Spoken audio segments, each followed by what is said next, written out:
This conference will now be recorded. Welcome, everybody. It's John Howard Society Week, and we're very pleased to be offering you this session, which will bring you up to speed on one of our major files. As many of you know, ensuring or improving the quality of healthcare for prisoners has been a number 1 or 2 priority for the John Howard Society of Canada. So back when we had our annual general meeting in Saskatchewan, which is the home of universal health care, an all-party resolution or an unanimous resolution was passed that we should do what we could to try and improve the quality of the healthcare. So today we wanted to bring you up to speed with basically 2 initiatives that we have intending to try and improve the quality of healthcare. One is our charter litigation. We're very happy to be joining Michael Devlin, who is a prisoner who is challenging the quality of healthcare that he received as the public interest litigant in a constitutional challenge. And Bibas is our counsel in this, so Bibas Vazay will be presenting to you. But this is part of our overall objective to try and ensure that prisoners get the same quality of health care as those of us in the community. And to be honest with you, we've got some long way to go to make sure that their healthcare needs are met. So I'm going to turn the floor over to our Artling Fellow, Leah Curran. I don't know if people have met her yet, but if not, she is going to introduce Bibas, and then she's going to, after we conclude that discussion, she's going to bring us up to speed a little bit on where we are with our patient advocacy process. Leah, over to you. Thanks, Catherine. So I have the pleasure of introducing Bibas, who works out of his law office, Bibas Vazay Law Corporation in Vancouver, BC. Over the several years of conducting a broad-based litigation practice, Mr. Vazay has become known across Canada as an expert on the law of civil and asset forfeiture, prison law, and on matters related to the production and distribution of cannabis. Fundamentally, Bibas believes in the art and science of advocacy and in strategically using his legal expertise to achieve litigated solutions for clients who find themselves in disputes with public authorities. Towards this end, Mr. Vazay has been lead counsel on several winning cases at all levels of court in Canada, including the Supreme Court of Canada. He also regularly appears before the Parole Board of Canada and has acted as counsel in coroner's inquests examining the deaths of prisoners in custody. Mr. Vazay is originally from Pune, Maharashtra, India, and was born and raised. Did you pronounce that correctly, Bibas? It's close, eh? You're muted, Bibas. Wasn't bad. Wasn't bad. Good, Leah. Sorry to interrupt. I'm looking up.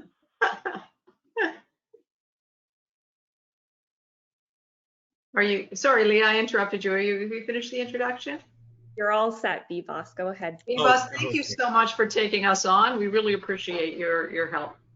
Oh, it's my pleasure. It's my pleasure. And this is innovative litigation, which I'm going to talk about in a moment. I had forgotten all of those different things that I had put on a bio that I had written some time back.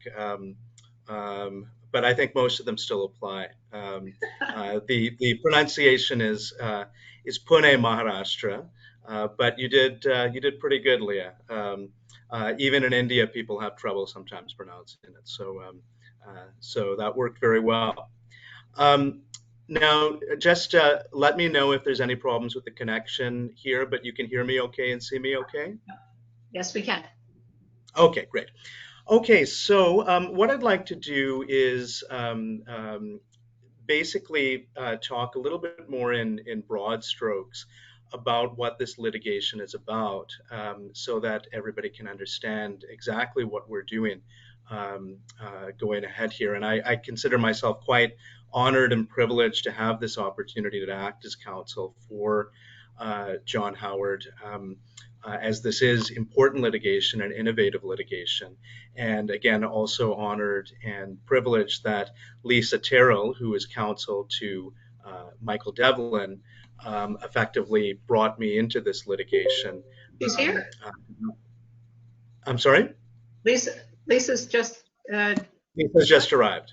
yeah, great. I see. Yeah.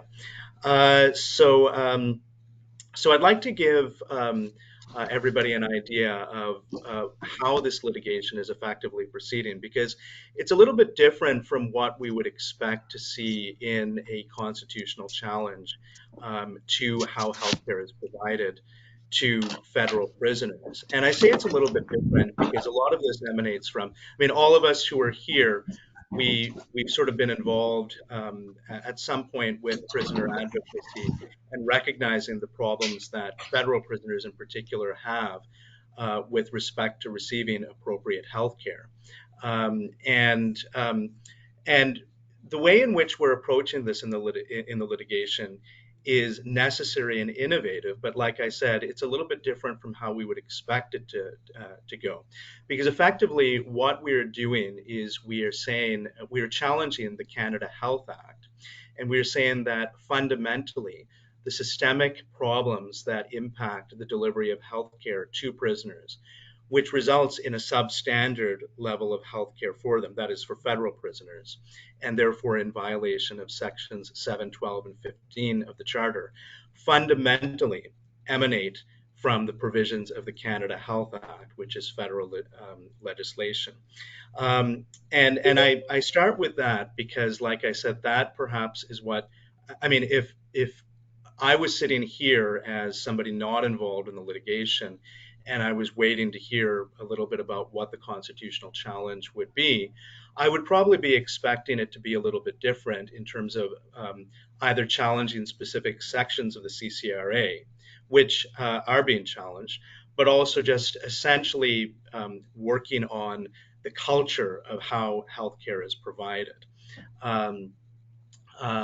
In the sense that that's where the constitutional violations come from. And we do continue to say that that culture does in practice result in those constitutional violations. But what we are also saying, which is, as I say, the sort of innovative and less traveled route, is that it emanates from the Canada Health Act.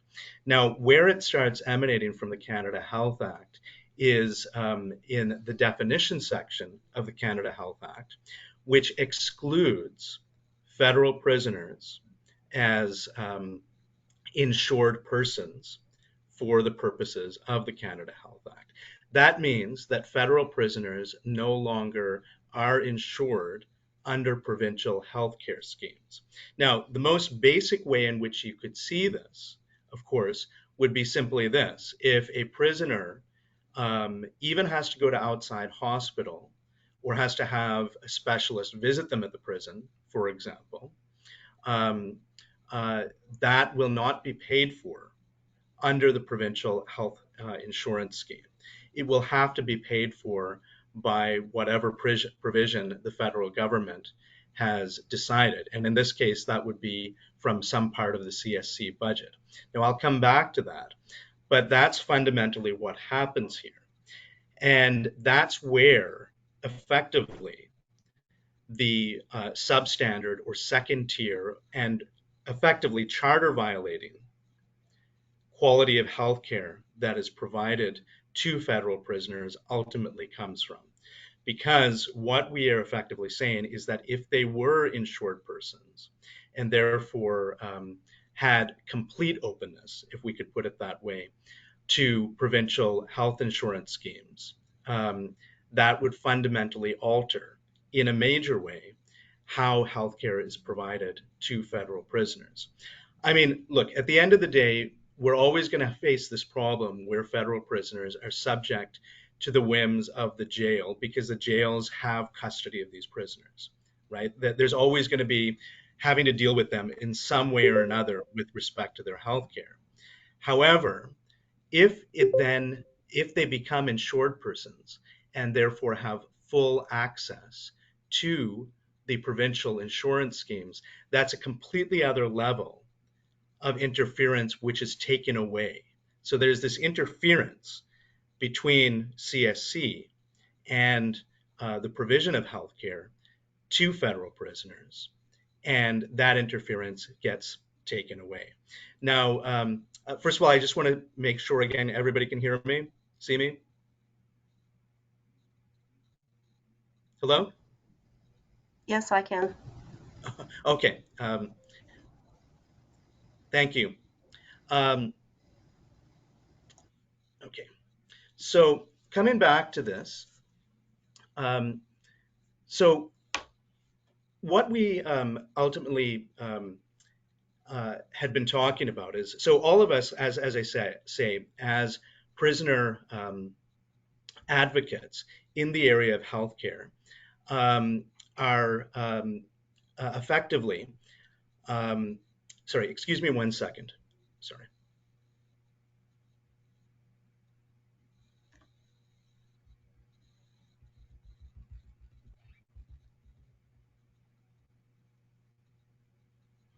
Okay, sorry about that.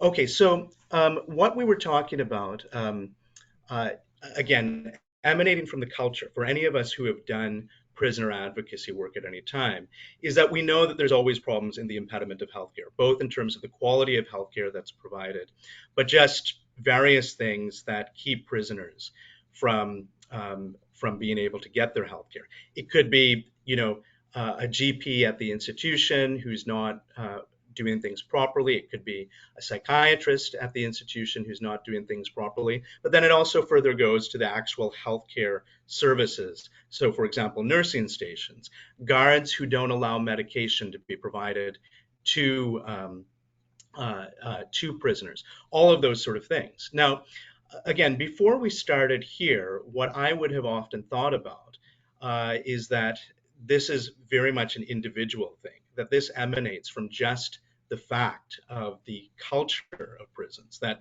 prisons don't want to help prisoners. Prisoners don't, or I should say, institutions don't want to help prisoners. Institutions don't care for the prisoners. They don't care for their health.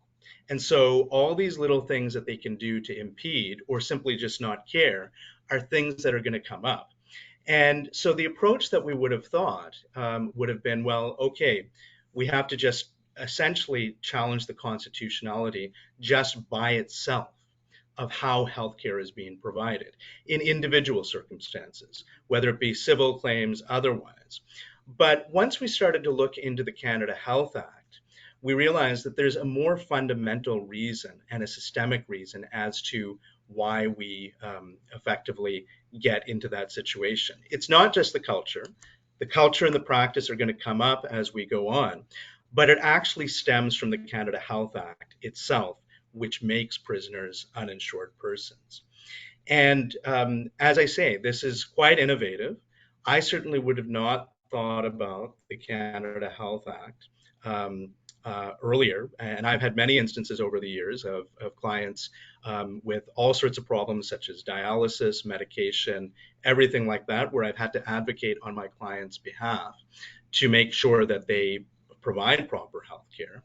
But I never would have thought that there's something more fundamental at stake here, which is the Canada Health Act, which allows all of this to happen in the first place. And that's why, for us to really get to the nub of changing how healthcare is provided to prisoners, federal prisoners, it means we have to challenge the Canada Health Act, both the constitutional validity of the Canada Health Act, as well as the way in which the Canada Health Act results in practice of violations of Section 7, 12, and 15 of the Charter as it relates to prisoners. If we can get there with both challenging the constitutional validity as well as showing how in practice it results in those charter violations, the result should be that that section of the Canada Health Act in some way or another is deemed to not be constitutional, in which case now prisoners are insured persons or should be insured persons under provincial health insurance schemes. And we say that that will fundamentally alter how healthcare is delivered and provided to federal prisoners. So let me just talk a little bit about where this came from. And in this, we owe a great debt and credit to Lisa Terrell for having understood what this was really all about. So it started with Michael Devlin, who's a federal prisoner. And at the time when this started was incarcerated in Renouse, essentially Atlantic Institution, I think that's it, in Renouse, New Brunswick.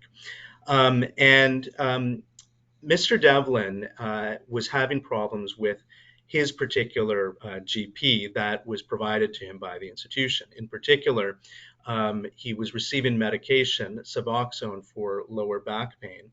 And the physician simply decided to take him off of it without properly tapering him off of it in any way or form. And it created a whole bunch of problems, and it gave and brought to light a number of the problems associated with how CSC could effectively decide that Mr. Devlin would be under the thumb of effectively just this one doctor who didn't appear to have any patient-centered care for Mr. Devlin himself.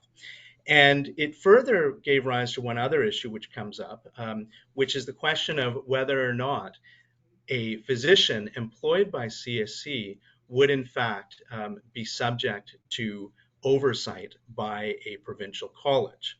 And that has come up effectively across Canada. I can't get into all of the nuances with what time we have now, but there's an open question about the ability of provincial oversight regulatory bodies to oversee the work that is being done and to accept complaints against physicians who are working in the federal system for CSC. There's even a question about whether or not physicians that can be hired by CSC are even duly qualified if, for example, they don't meet provincial qualifications. The whole point is that we've got this administration, and this is what emanates from Mr. Devlin's case. We've got this administration that is acting towards Mr. Devlin in a manner that is not patient-centric and is in fact adversarial and not rehabilitative. And it's from there that we have to start asking, okay, well, why fundamentally is that happening? It's not just because we have this cultural issue of prisons not caring for healthcare. It's because the prisons are fully responsible for healthcare by statute under the Canada Health Act. So it starts with that. So that's why we say that if we want to get CSC out of the business of providing healthcare to federal prisoners, out of this business as much as we can, if not completely. As I said, there'll always be this issue of them having custody of the prisoners. But if we want to get them out of the business as much as we can, we challenge the Canada Health Act as the major part of the litigation. Now, there are two ways in which we are challenging the Canada Health Act. Okay, so let me just step back and start about a basic principle about what we're talking about as what would be proper delivery of healthcare to prisoners or to any person. So we know that prisoners are supposed to be provided the same standard of healthcare, certainly with respect to essential healthcare, as that would be provided to members of the community, right? So you've got one tier of healthcare that should be provided, not two tiers, not one that that's provided to community members and a substandard or second tier level of healthcare that's provided to prisoners. There should be just one tier. And we say that the basic principle that ensures that there is proper delivery of healthcare is fundamentally the independence of the healthcare practitioners. Okay, so if you're a physician or any healthcare provider as a whole, patient-centered care, that is, which focuses on the well-being of the prisoner, has to fundamentally be independent. And there are three principles that go towards that independence. First of all, proper compensation of the healthcare providers. That is that the provision of healthcare service should not have to be balanced by concerns necessarily about compensation. Okay, that's a wider topic, but that's a basic principle. The second is the reporting structure, that healthcare providers should be reporting in a manner which is consistent with proper delivery of healthcare, not to others. So, for example, healthcare providers should not be reporting to the warden of an institution with respect to the proper healthcare delivery of individuals. So that's the second important principle. Finally is the principle of resources. So what you have is there should not be a constraint by anybody telling you we don't have the resources to be able to provide this. Now, obviously, that's not ever going to be in an ideal situation. We know that even with respect to provincial health insurance schemes, there are things that simply will not be funded under provincial insurance schemes. But to the degree that that should not be constrained, that's another major principle of the independence of healthcare provision. And we'll come back to this in terms of how it applies in terms of the structure, but that's the basic principle. And we'll see how, while CSC is responsible for that, that independence will be compromised. So coming back to how we challenge the Canada Health Act, there are two basic challenges to it. One is based on the principle of what we call the division of powers argument. So as many of us would know, under Section 92, sub 7 of the Constitution Act, the basic responsibility for the delivery of health care to the provinces, to individuals across Canada, is on the provinces. That's what is ultimately supposed to be how it's supposed to work. Okay, and so what we say is, insofar as the Canada Health Act has not allowed now federal prisoners to fall under provincial health insurance schemes, that violates the doctrine of interjurisdictional immunity, in which case the provinces should be responsible for the provision of healthcare.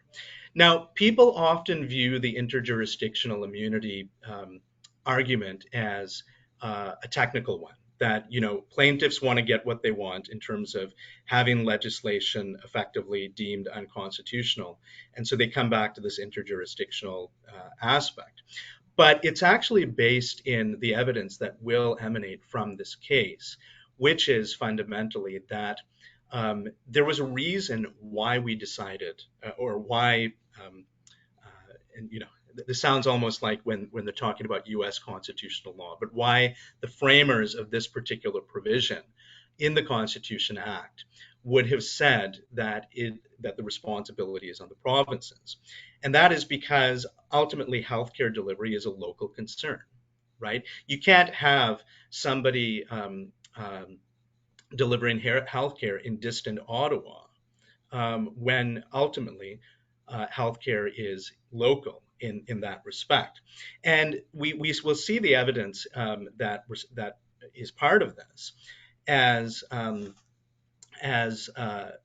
coming through in part because of the federal, the way in which CSC federally can impact healthcare. So effectively what you would have happening in terms of the division of budgets, the hiring of personnel, all of these sort of things, ultimately they would emanate from the regions or from Ottawa itself, so far as CSC is concerned. So, and so how is it possible at all to have an integrated healthcare delivery model across the country for different regions, 5 different regions? So that problem comes up. So effectively, we are bringing up the division of powers. Now, one of the things we also say about that, because one of the concerns that comes up in the case law is, and it has come up in certain cases, such as the PHS case, as well as Carter, is this question that there can be some overlapping interjurisdictional aspects between, in terms of healthcare provision, between the federal government and the provinces. But what the case law has said is that what you would have to show is that it relates to a core area. So this is a core area. It's not just some small area of healthcare provision. It's an actual core area of which is healthcare delivery as a whole. We're not talking about one small aspect of healthcare delivery, such as came up with safe injection sites in PHS or some of these other cases. This is the whole healthcare system itself. So it is the core area of healthcare delivery. And insofar as the Canada Health Act has legislated with respect to that core area, that violates the doctrine of interjurisdictional immunity, and therefore it should be deemed unconstitutional. And we will lead the evidence that relates to that.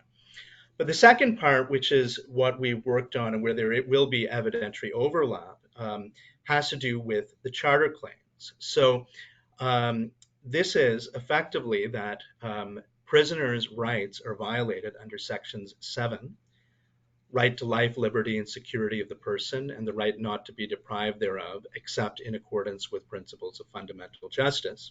Section 12, the right to not be subject to cruel and unusual punishment, and Section 15, which is the right to not be discriminated against. And we specifically refer to disabilities in that regard because that is one of the enumerated grounds in the jurisprudence that respects Section 15. Now, while we say that you are discriminated against as prisoners, there's also the added element about what enumerated grounds are under Section 15.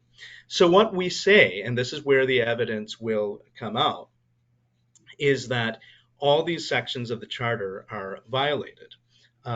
So let's just break it down. The Canada Health Act says that you don't get insurance under provincial schemes. That means a federal body is going to have to be in charge of administering health care for federal prisoners. The body that responsibility has been delegated to is the Correctional Services of Canada. The Correctional Services of Canada's mandate is to provide for the custody and security of prisoners in part. Okay, so we already see that there's a bit of a problem here because there's this problem that's going to be created between the mandate of an organization that is supposed to be looking at security and other matters that are not necessarily consistent with patient-centered care, right? They're looking at other things, and they're going to be balancing the proper care that's provided to federal prisoners against what their other priorities are. This would not be the case if, for example, the provinces are responsible and provincial insurers are responsible for the health care of these prisoners, and it's all paid for by the provinces and doesn't come out of a CSC budget of sorts. So what that results in is, as we say, the second tier level of care, which is provided to federal prisoners.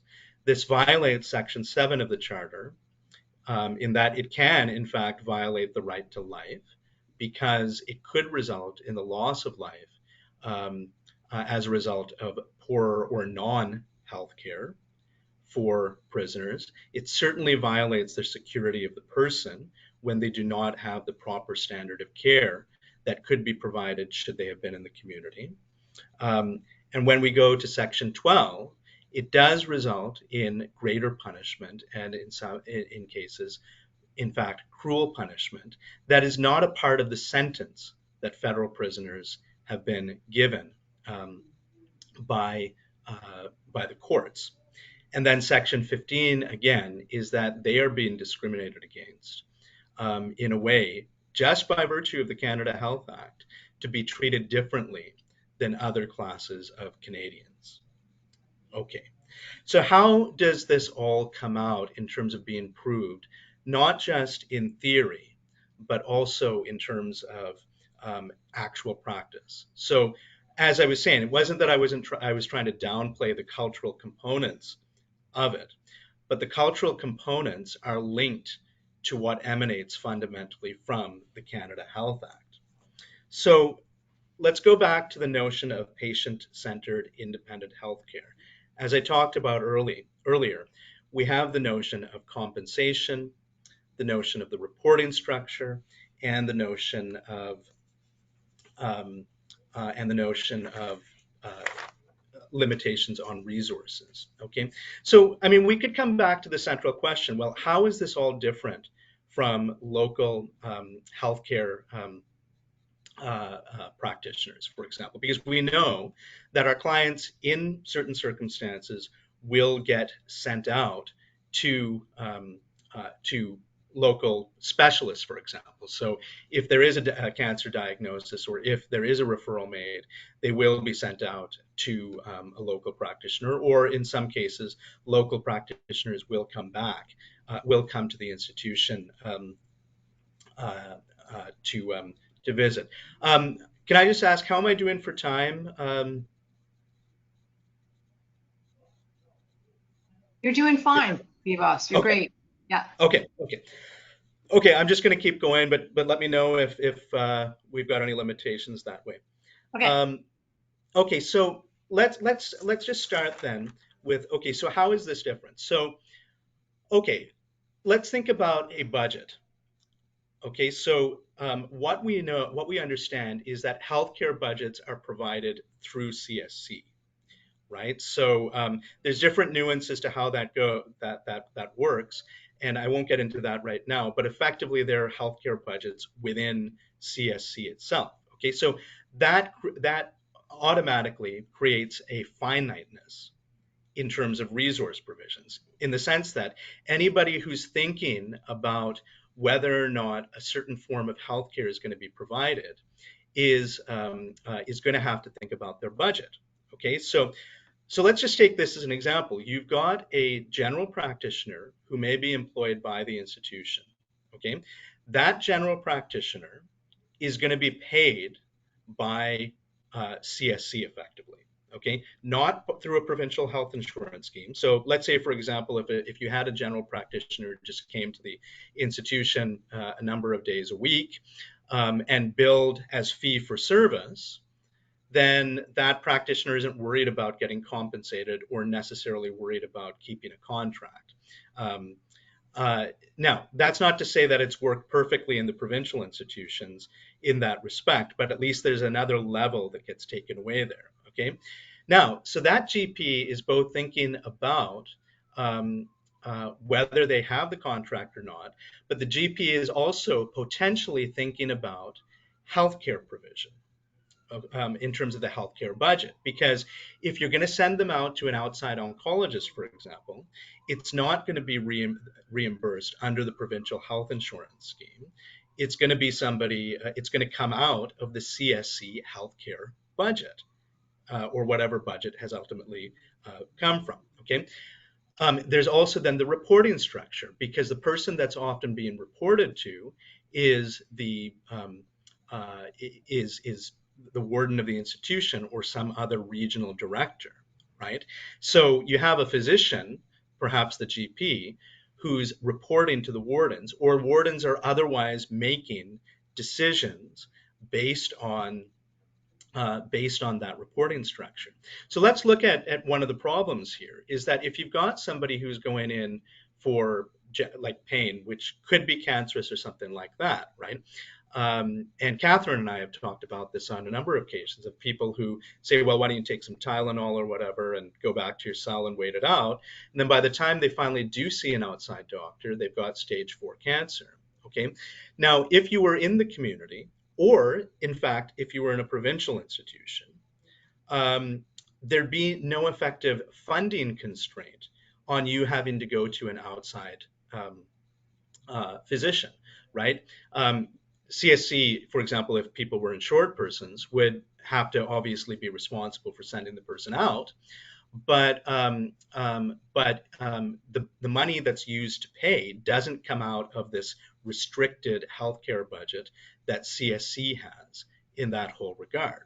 So what we're sort of explaining here is that by virtue of CSC being in charge of healthcare for individuals, there are a number of disincentives to doing for those individuals what is proper patient-centered care.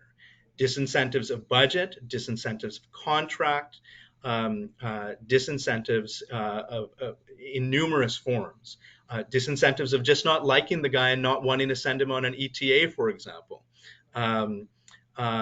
Things like that. And that compromises the independent healthcare that we say would emanate from individuals falling under provincial health insurance schemes. And that's systemic. It's not something that can be remedied because under the particular situation right now, CSC is fully responsible. Okay. So I've talked a little bit about that kind of compromise. Okay, and I'm going to move on a little bit here also to just the general CSC administration of a healthcare system. Okay, so one thing that we've learned about the provinces, for example, and this is a general proposition, is that the provinces just are the ones that need to be in the business of healthcare. Okay, they've been doing this for a long time. They're set up to do it that way. They have their colleges that have oversight. They are in the business of healthcare and should be doing it. What we have right now for federal prisoners is effectively CSC running a healthcare system for prisoners. And CSC is, first of all, not only compromised in its priorities that might have to do with security or budgets, but it's simply not in the business of healthcare. And so what we have is a problem with national administration. So so one of the things that would come from in a provincial system, and as we've talked, is let's just take the hiring of physicians, right? First of all, you'd have to be duly qualified to practice in the province, okay? So that would be one thing, as well as the hiring of specialists that come out of the province, right?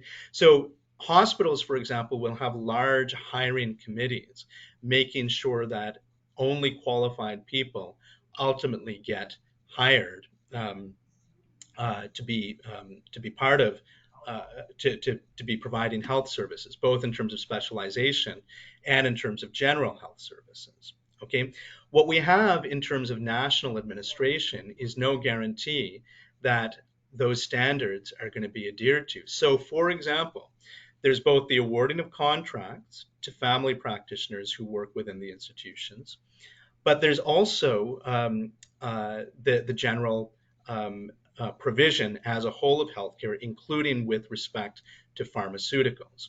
So what you would have is what you would effectively have is, and in one case, for example, we know that the regional director of healthcare in one of the CSC divisions is in fact a physiotherapist, not an MD. So there are no quality control standards here to ensure, while CSC is administering healthcare, that that any of this will ultimately apply. Okay, so so what we have is, let's take, for example, national drug formularies. And actually, I want to bring up one example as well first with respect to dentistry. So one of the things that happened, and it's a case that Lisa had brought forward some time back, is finding that there was a huge backlog for essential dental services that needed to be provided to prisoners. And they simply weren't getting that done from outside practitioners or otherwise because they didn't want to expend the resource. That would have come out effectively from their resources. And so you had numerous prisoners who were suffering from severe dental ailments who were not getting the standard that they would have gotten in the community of healthcare simply because CSC was not ready to expend the resource. So when we and so let's look at other examples. When we look at national drug formularies, okay, so what we have in the provinces, and by no means is it dealt with properly in the provinces, as some people have perfectly in the provinces, as some people have told us, but on some level, there is, for example, with drug formularies, more flexibility. So let's look at gabapentin, which many of us might have heard about with respect to some of our clients. So gabapentin has the on-label formulary or use, but most physicians know there's a significant off-label one, which has to do with, for example, mental health concerns outside of pure physical ailments.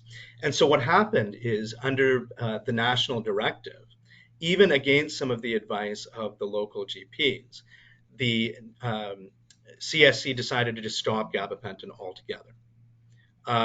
And they cited security concerns, and there perhaps were also issues with respect to the expense of it. But basically, they went back to this very sort of rote way of doing things that was not patient-centered, because they were talking about their concerns, such as security and otherwise. Now, let's go back to the issue that, well, their security should not be the issue. If they've got a security problem, for example, with diversion, then that's something they have to think about. That should not be visited upon patients who should be able to get the same quality of health care that they would get in the community. That's on CSC. Yeah. And so again, we have this other example with respect to structuring the national drug formularies. Excuse me. Bibas? Yeah. Maybe we could just see if people have any questions. I mean, you've painted a pretty clear case of what our legal strategy is, and our policy certainly is to, at the end of the day, to hopefully the result of this litigation would be that CSC would be out of the healthcare business, and that the healthcare providers for prisoners would be the same healthcare providers that are ultimately responsible for the healthcare of the rest of us, which should at least guarantee prisoners some community or professional standards of healthcare, which I think is what we really like to see, because the substandard quality that we're seeing now is terrible. Just before we go to questions, maybe I'd just like to introduce Lisa Turl, who has joined us, and we didn't get a chance to introduce Lisa at the beginning, but she is the one who basically got the the Charter Challenges grant to take this on. So we're delighted about that, and found Michael Devlin's case to be sufficiently compelling that she wanted to bring a charter challenge. So we're really delighted to be supporting that effort. Do you want to say hi, Lisa? Hi, thank you, Catherine, for the introduction. Yes, it's a pleasure to be here, and I think Bibas and I chatted briefly yesterday. The idea of the independence of the physician was actually Michael Devlin himself, whose institution, he's in Cowansville, Quebec institution right now. At the time he was at Renews, but he was the one that initially pointed that out to me, that Lisa, there seems to be an independence problem here with my physicians. They don't seem to be able to do what they need to do about me, and there's to be considering sort of all of these extra regulations around operations, but not related to me. So he was really the one that started this quest for what is structurally the problem, which Bibas has been talking about. So. Yeah, and we were, Lisa contacted us and invited John Howard to be a party in the litigation. We're very happy to be a public interest party. I mean, a lot of what CSC often does in litigation is that individual prisoners will be offered a settlement and a non-disclosure clause and all this kind of stuff, and it doesn't become part of the record and doesn't mobilize change. And you certainly want to see someone who's been damaged by the healthcare system get the kind of compensation they need. But we would like to see the underlying structure really challenged and changed. And so we're happy to be part of this as a public interest litigant, in the hopes that will force the charter issues. So should Michael in any way be offered something and want to take it, this case will still go on, which I think is extremely important. So are there any questions for BBOS or Lisa about the litigation? Maybe just an update on where we are. We filed a statement of claim, and the process is long and arduous, but maybe you could just tell us where we are on the Um, Yes, and just before questions, I just wanted to finish with one point to say that one of the things that we have grappled with for a long time is what we expect to be the blowback would be this idea that, well, the provincial institutions or provincial places don't necessarily do it any better. But we have, in fact, talked to some people who have been involved in the changes in British Columbia. And when the provincial institutions, in fact, turned it over to a separate health authority within British Columbia that was effectively delegated just for the prison health care, it turned around entirely. And we were met with a much better situation. The ultimate point is this: is that obviously, to some degree, when you have incarcerated people, there are going to be issues with healthcare. But it becomes possible to do it much better when they become insured persons. Yeah. It's and it effectively also, impossible when they are not insured persons. Yeah. And from a policy perspective as well, it really helps with the continuity of care. I mean, these people generally are insured by the provincial systems before they commit an offense for which they receive a sentence of 2 years or more. Many of them, Leah has been dealing with a prisoner who had a team of 15 doctors, I think, looking at his case before he came into federal custody. They have a plan to support this person's health, which is completely torn asunder when they get into the federal system. And then many of them are released back into the provincial system with 2 weeks of medicines or prescription medicines, and no chance in heck they would be able to get a psychiatrist or the type of access to medical to support their safe reintegration and to safeguard their health on the way back into the community, which is really folly. I mean, it's crazy. So yeah, we're really excited about this. Yeah. Yeah, and to add to that, I mean, it's nonsensical in this sense, Catherine, that you could have somebody literally sentenced to 2 years plus a day, 4 blocks from where I am in downtown Vancouver, and has been under healthcare, provincial healthcare for the last 10 years, and is going to get transferred an hour away to Abbotsford to one of the federal institutions there. And now all of a sudden, just by going an hour away, does not have access to the healthcare services that he or she had for these last several years. Yeah. I mean, there's nothing in the criminal sentence per se that says this one loses access to decent health care. We're going to subject him or her to a substandard health care regime. It's just not part of the sentence. No. Nah. Okay. Are there any questions from the from those that have been listening?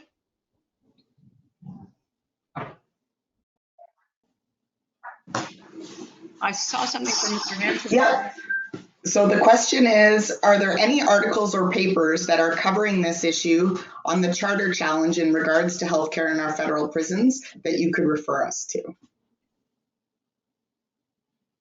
Statement of claim, maybe. That's public document, right? Yeah. BBOS? Yeah. Yeah, well, we can make which one did you say, Catherine? Mm-hmm.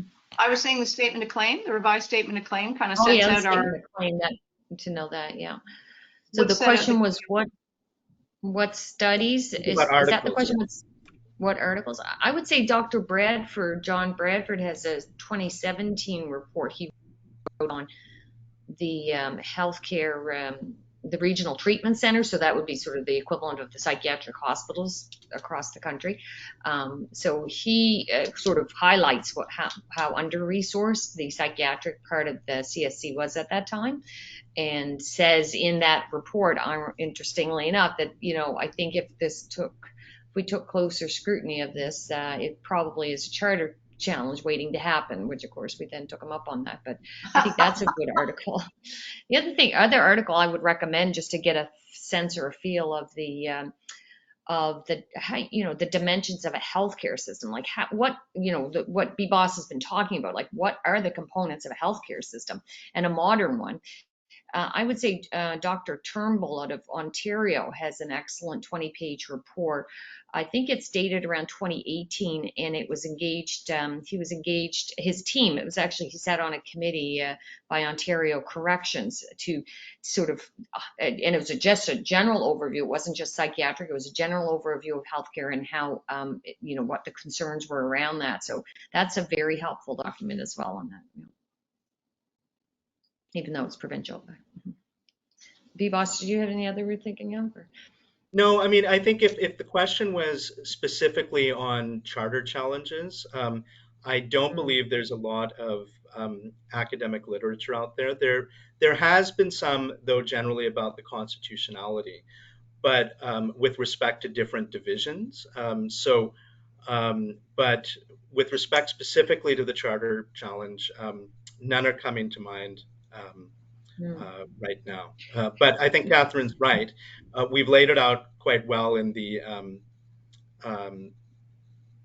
we've laid it out quite well in Statement of claim, yeah.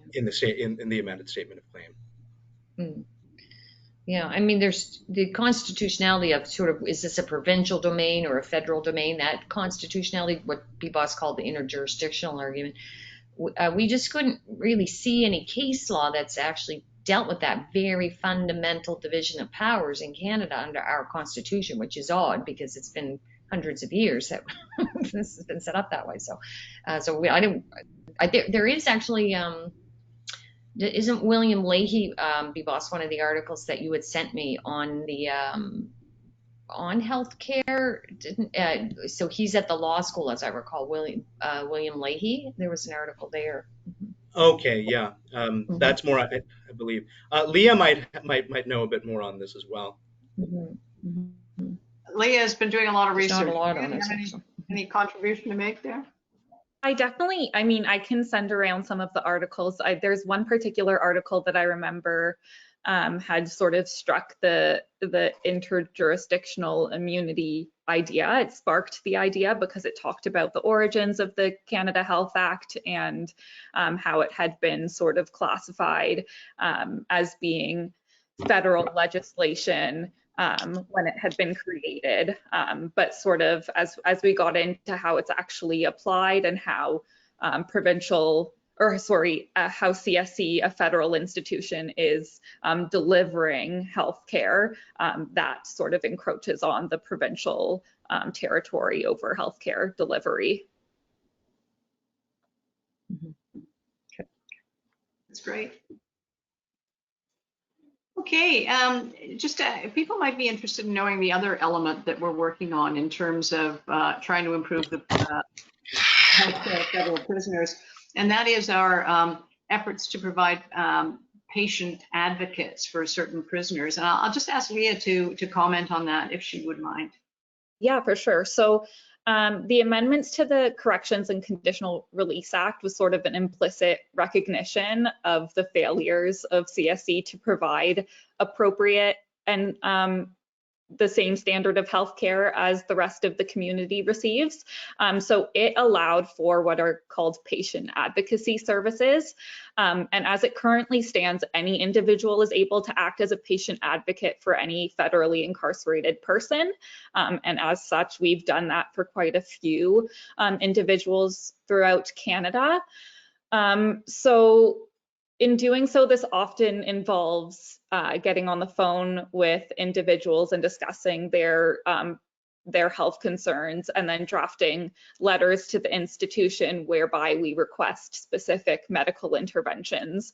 And so these letters are often very successful in achieving action in a way that is both heartening and disheartening, but the process is not without major difficulties. So particularly for family members who would like to act as patient advocates for individuals who have been incarcerated, it can be very difficult to navigate the correctional system, to know who to contact, to know who to direct emails towards.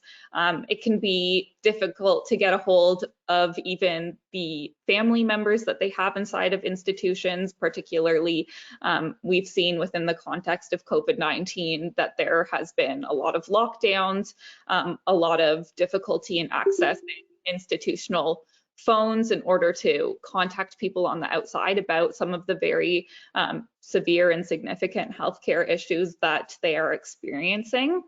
And then another one is that in order to get a hold of their own healthcare records, they have to go through some pretty significant financial and bureaucratic hurdles in submitting access to information requests, which take a very long time to receive a response to. And when they are released, they're usually heavily redacted. So folks are getting their healthcare records with largely missing pieces of information, and it makes it very difficult to seek sort of external third-party advice about what their medical needs are.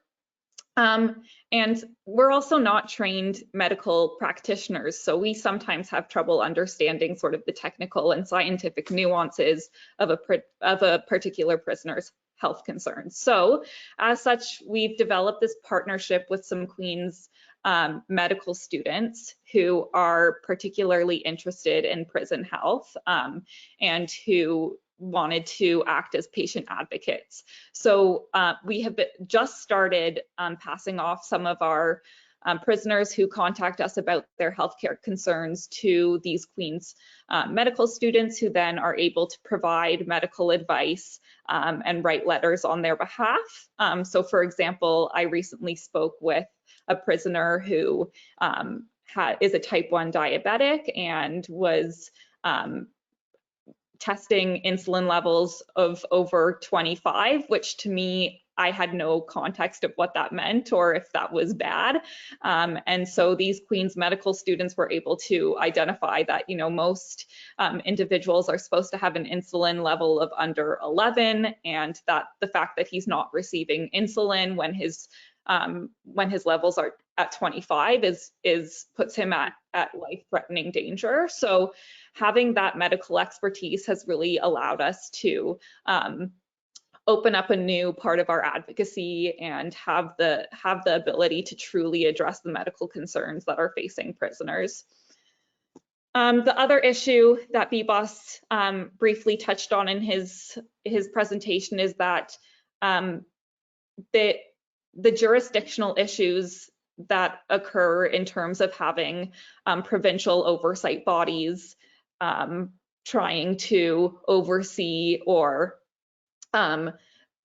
the physicians within CSC. So, for example, we've complained to provincial colleges of physicians and surgeons, who then say that CSC or the correctional investigator should be contacted for complaints about physicians working at CSC, whereas the correctional investigator will send us to the College of Physicians and Surgeons in order to submit our complaints.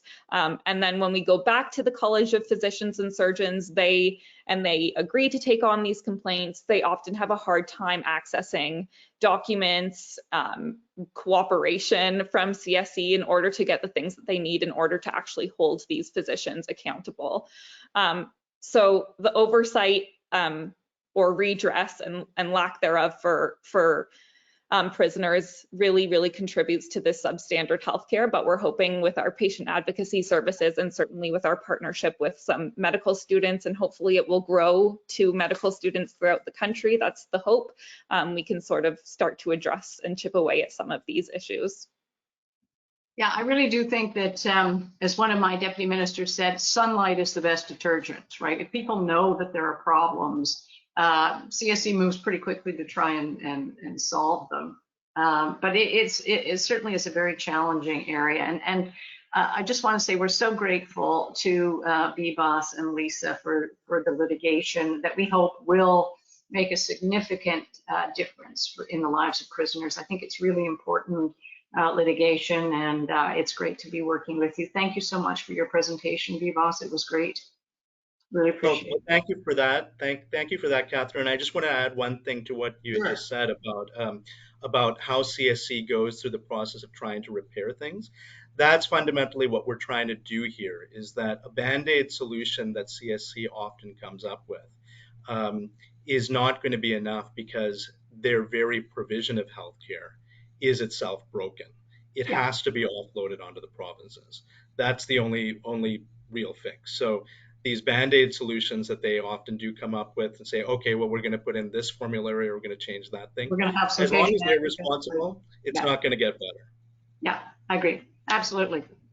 Catherine, could I just make one comment? As Leah was talking about having the partnership with the Queen's medical students, I'm wondering if having any kind of a partnership or connection with the Canadian Association of Social Workers or the various social work schools across the country in terms of patient advocate, because I worked 2 years in a hospital as a social worker, and sometimes you end up, sort of being a patient advocate, and you can work with the medical staff and whatnot. I just don't know if that is an option or whether it's just pie in the sky on my part. I think it's a great idea. I mean, the more patient advocates, in my view, the better. The more people who have eyes on what's happening to these prisoners. I mean, it's egregious. Some of it is just horrible. So yeah, that'd be great, Janice.